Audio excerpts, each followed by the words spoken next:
I don't know if you know or remember, but we have Nico Hoerner on the show weekly. He was just on about 30 minutes ago. And Oh, good. yeah, and we told him that last night we're dubbing it the Nico game. I think that's a signature game for him. No, he was great. And we didn't swing the bats at all, really, that whole game. And frankly, we've been struggling on this whole trip. And it was, we needed a kind of a random play like scoring from second in the ninth. And then obviously like the big hit he came up with, we needed that big hit. So yeah, he sparked us last night. And, he's been scuffling a little bit to start the year, but I almost think sometimes it's a positive that, there's going to be guys that are hot and guys that are cold at the same time. And I know that when some of these other guys cool off, I know Nico will get hot. And it's kind of nice to have that because it's sort of a matter of time until he gets going. Are you worried about the offense overall? You mentioned it, but it's been scuffling, but I also feel like the quality of the bats have been good, and some guys have been aggressive as they should be in the zone. Like it seemed to be functioning well, if not scoring well recently, if that makes sense.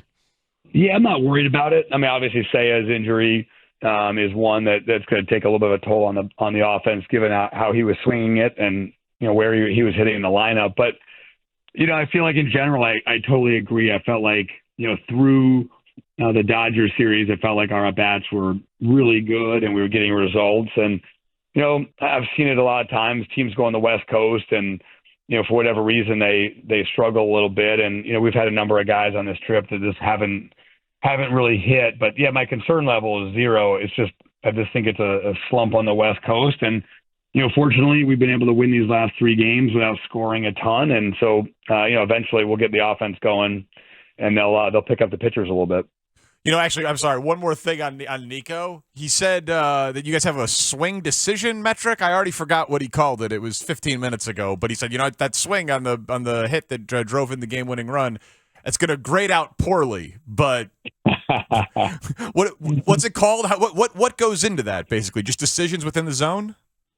Yeah, well, it's both, right? You want to make good decisions outside the zone. You want to swing it, not swing at balls, but if you let a 1-0 fastball right down the middle, you let that go, that's a bad decision, right? And I think it's important to recognize both, and that's what we try to do, which is, you want guys to be aggressive in the zone. You want guys to, not be aggressive outside the zone. And so we grade that stuff out. And, I love the fact that he references that because it's something that we, take a lot of pride in. And it's something that I think we've done, a really good job of so far this year. And that just only benefits you as you go, right? You grind down other pitchers, you make good decisions. And I just clicked on it right now.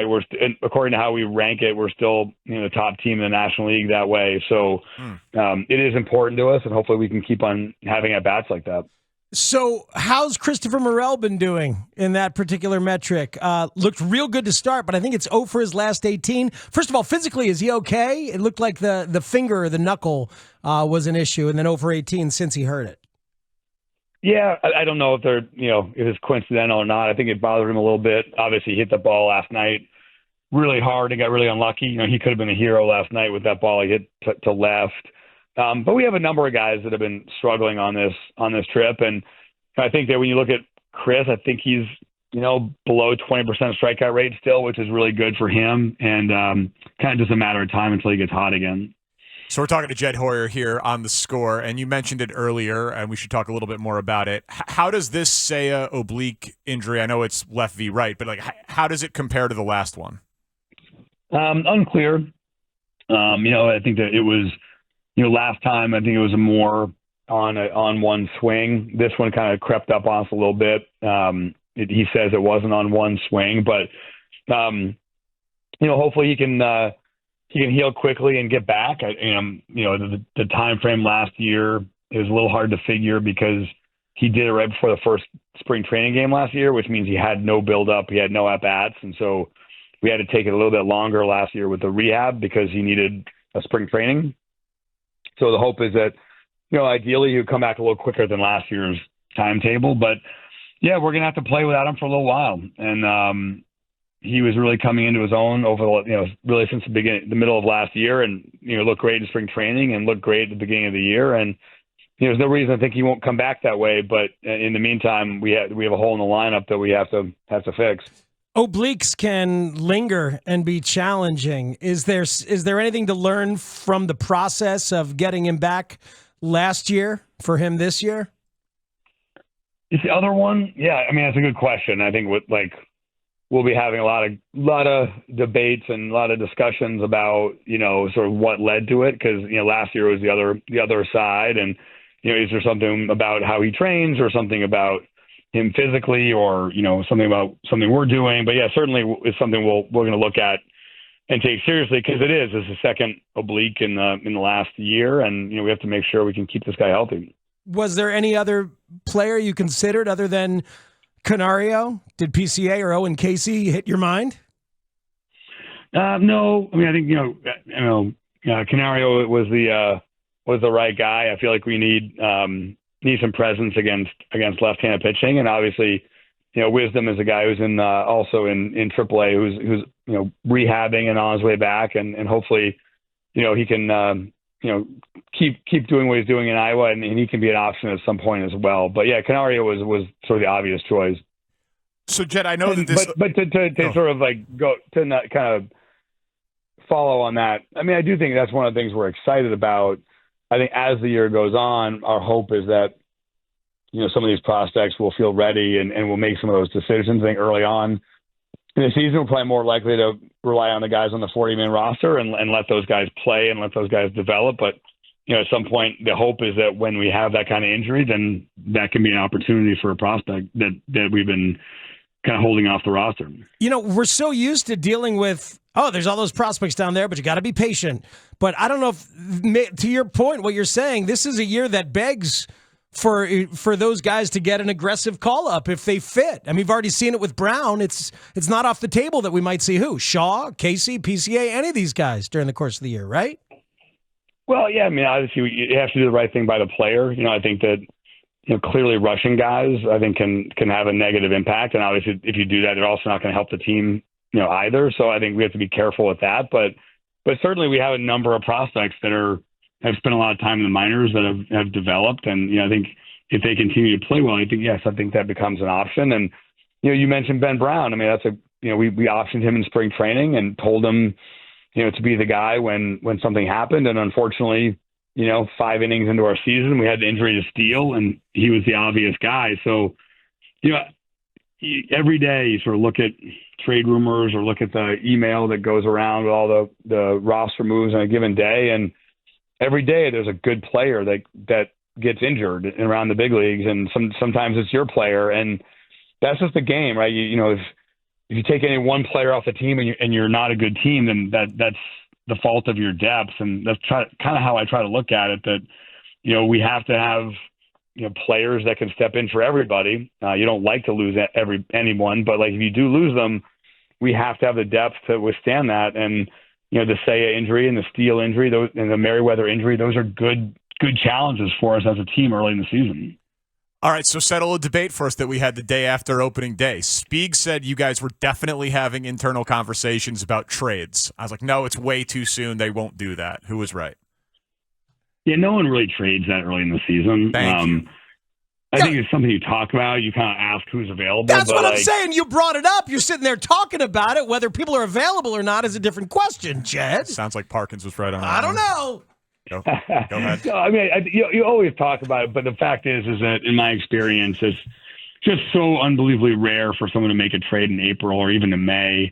It usually takes a while into the season before any trade of any significance happens. And so usually when you leave spring training, you're thinking this is at least the first 2 or 3 months. This is our group, in the minors and in the big leagues. And the external stuff, other than waiver claims and small things, it takes a while. See, we have this image of you as the crazy aggressive one in the front office conversations because last year we brought up to Carter Hawkins down the stretch, have you thought about Kate Horton in relief? He looked at us and he said, who are you, Jed? So we think that you're the guy who's like, well, let's trade for Shane Bieber. It's day 2, Jed. We can't do this yet. Does that fit your profile, though? Are you a little more aggressive than Carter?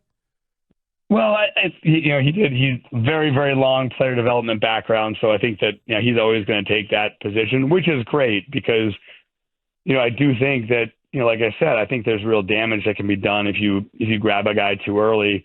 But he would agree. Like, Ben Brown's a guy.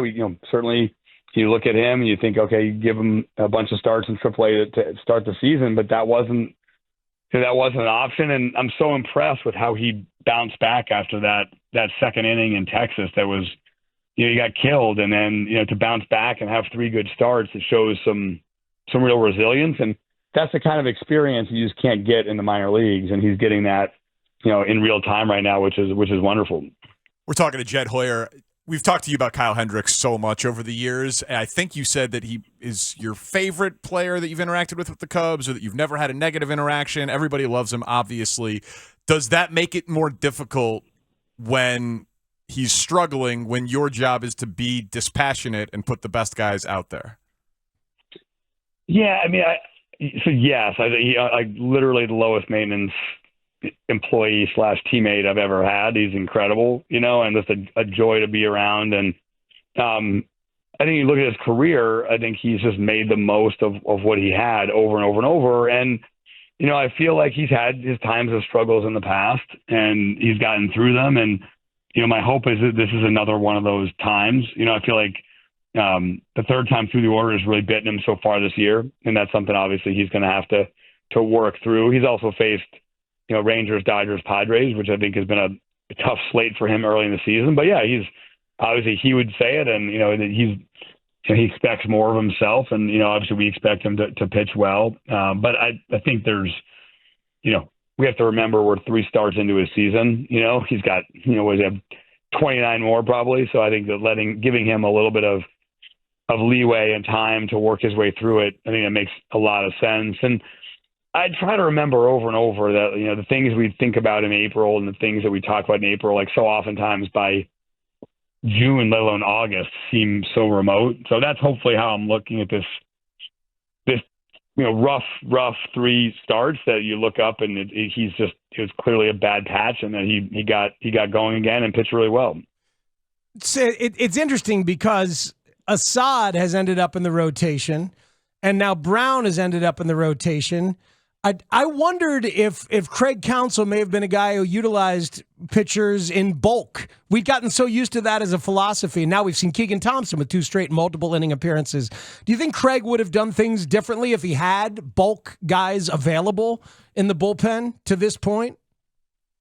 Yeah, I mean, I think to your point, and we've talked about that a lot. Like, we just haven't had those options yet because of the injury to Steele and the injury to Italian. 2 of the guys that we might have used in those roles have had to, both those guys have had to, pitch in the rotation. So, listen, I hope at some point we get to a place where all of our guys are healthy, and when that happens, we'll have some good but difficult decisions. But I also know well enough to know that, like, we may never get to that point of perfect health, but that's why you build up the depth. But yes, I think if we ever do get to that point, I think that there'll be a lot of creative options discussed, because I do think that, in baseball 2024, there's a real risk of just, if every night you're getting 12 outs out of, 4 different relievers, you do that over and over and over, like, there's just going to be a real negative impact on those guys over time.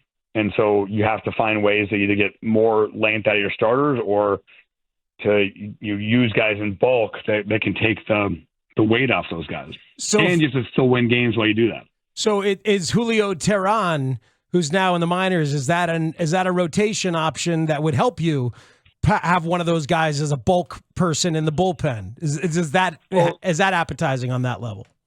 Yeah, that's why you sign a guy like that, is that potentially he could be put in a role like that. So yeah, that's why. I mean, we was trying to build up as much depth as possible. And like I said, every day someone goes down somewhere in baseball, and you just got to be able to handle it. And I think so far we've handled the injury to Italian and Steele well, but we have to keep expecting more. And obviously, like you said, like those Brown and Assad are 2 good examples. Tehran's a good example of guys I think can help us in bulk. Would Jed Hoyer like to take this opportunity to say, "I told you so" on Michael Busch? I don't know. It's April 16th, but I am really, I'm happy for him. I think a guy that, he's in such a great organization with the Dodgers. They had so many bats. He's a guy that, probably in most organizations would have been up, if not all, or late in 22 or, all of last year. And, he was in that organization and kind of blocked. And so, I feel really good for him that he's kind of gotten his opportunity. And so far he's run with it. He's had really good at-bats. He's homered against some really good pitchers. And hopefully he continues to build on this. I mean, obviously what he's doing right now is really special, but I think even taking away the power surge, I just think he's conducted really professional at-bats all season. So what's the difference between him and somebody else who has also conquered AAA and doesn't necessarily have it compute to the next level? What's the difference? I mean, I don't want to spike the football, Michael Busch. I think that there's I do feel like there's, again, we've played, a limited number of games so far to say that, but I do think that, like I said, his decision making is excellent, and I think that really does go a long way. We see him take that bat against Jarvis last night in extra innings and draw that walk. I mean, that's an impressive walk in a big situation, to have the calmness to take that pitch below the zone. Those are the kind of takes he's had and the kind of things that we identified, that we say that, I think there's a lot of reasons why he should hit in the major leagues. And I think, in baseball now, I think there's a lot, like the gap between the minors and the big leagues is bigger than ever before. The stuff in the major leagues is so good. And so there are players you're trying to figure out, like, is this guy's performance in the minor leagues going to translate when, all the stuff is better and, everything is magnified. And I do think that the ability to make good decisions is a big part of why it does translate for some guys. Now you're speaking my language with this spiking of the football. What does Jed Hoyer think of Caleb Williams? I've only seen him in person once. My son and I saw him play last year at USC, and he was incredible. So listen, I don't know what Ryan's going to do. Who knows if he has a trick up his sleeve, but if that's the direction he goes, it's pretty exciting for the franchise. And by the way, like, pretty hard to imagine a better transaction than that trade. When you think about, getting DJ Moore, and the picks, and also ending up with the number one pick the next year. I mean, that's A++ level, and he should be super proud of himself. And hopefully it's a transaction that pays dividends for a long time. So the interesting strategy here, he's got the number one pick. We''ll assume it's going to be Caleb just for the sake of discussion. That's what everyone thinks it's going to be. That's what it's going to be. He also has the 9th pick. Do you protect your asset? Do you give him a fun asset to throw to? Do you go final piece of the defense? If Jed Hoyer had to take over for Ryan Poles for a day, what are you targeting with the 9th pick? Well, certainly he's the one that knows what he's doing. I just said, like, the original trade was so good. I trust him. He's I know, but come on, you play fantasy football at a high level. Come on now. My gut always is just build through the lines.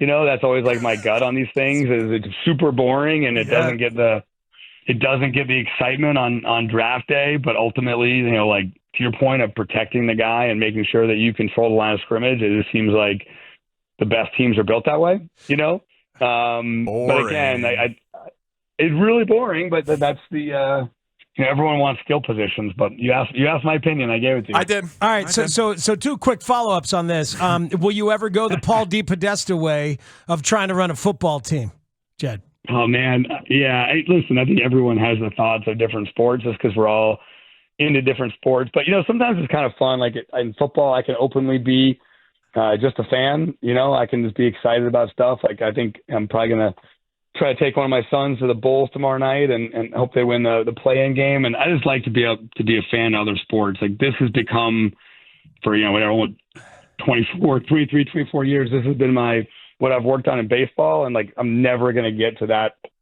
level of knowledge in another sport. And sometimes I think it's, even talking about the draft, it's like, Ryan's done this his whole career. I trust that he knows what he's doing. So I think you think about it sometimes, but then you realize that, other people have done this their whole career and they know what they're doing. All right. And then the other one, Bill Belichick was at the White Sox game the other day, and we're wondering if he could be a manager. How long would it take Belichick to be a good baseball manager? Good question. Yeah. I don't know. I don't think he could do it. I mean, I think that like when you no, because I think that like he's one of the greatest. He's probably the greatest football mind of all time. I think he's a guy that is studying at the with his dad at the Naval Academy when he was a kid, and I think he's broken down film forever and ever and ever, and like what he's the best at is seeing the game of football and knowing how to implement it. I bet you he would tell you like, why do you think I can manage a baseball team? So that'd be my 2 cents. All right, bench coach, bench coach, maybe. Motivate, whatever the motivator is. Yeah, do your job. Yeah. Jed, thank you for dealing with our nonsense. We always enjoy talking to you, man.